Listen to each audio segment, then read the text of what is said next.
আছেন? আলহামদুলিল্লাহ ভালো আছে। আপু, আপনার নাম কি? মিম আক্তার। মিম আক্তার। দেশের বাড়ি কোথায়? দিনাজপুর। দিনাজপুর।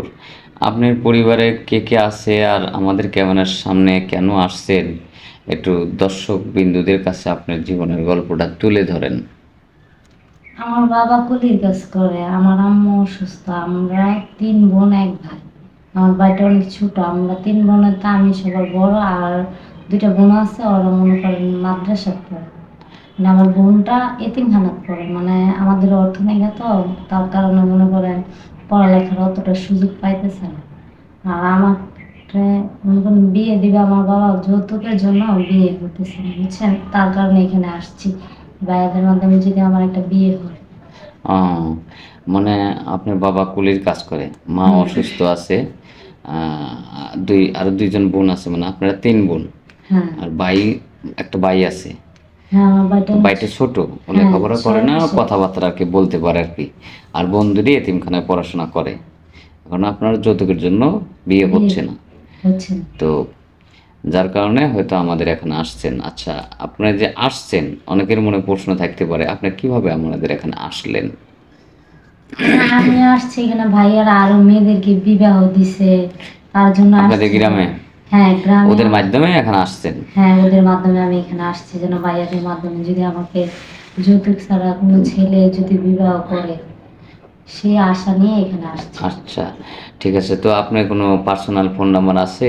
কারণ এই ভিডিওটা পাবলিক করার পরে হয়তো অনেকেই নক দিতে পারে। না, ভাইয়াদের মাধ্যমে যোগাযোগ করবে, আমাদের তো ওই সামর্থ্যটুকু নাই যেন আমরা একটা ফোন ব্যবহার করব। ও, এই সামর্থ্য নাই না?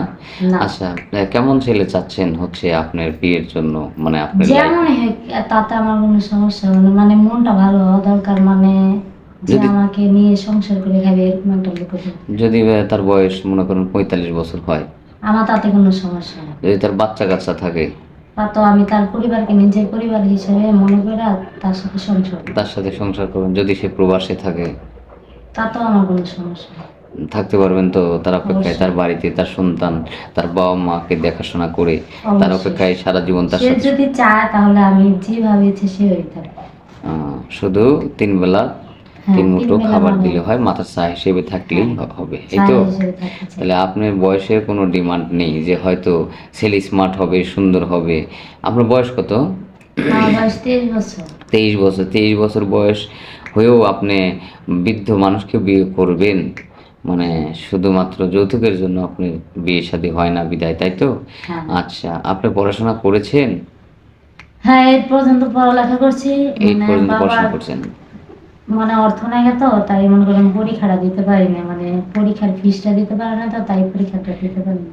পরে আর পড়াশোনা করতে পারেন নাই না। বাবার অর্থনৈতিক সমস্যার কারণে, কিন্তু 8 পর্যন্ত পড়াশোনা করেছেন। কোরআন শরীফ পড়া জানেন? হ্যাঁ, জানি। আলহামদুলিল্লাহ। যাই হোক, আমরা রিস্কে বাড়ো না, মেয়েটার জীবনের গল্প শুনলেন। যদি কোনো সহৃদয়বান ব্যক্তি এই মেয়েটাকে বিয়ে করতে চান, তাহলে আমাদের স্ক্রিনে আমাদের ইমো নম্বর দেওয়া থাকবে। অযথা ভিডিও কল দিবেন না। ভালো থাকবেন, সুস্থ থাকবেন। আল্লাহ হাফিজ।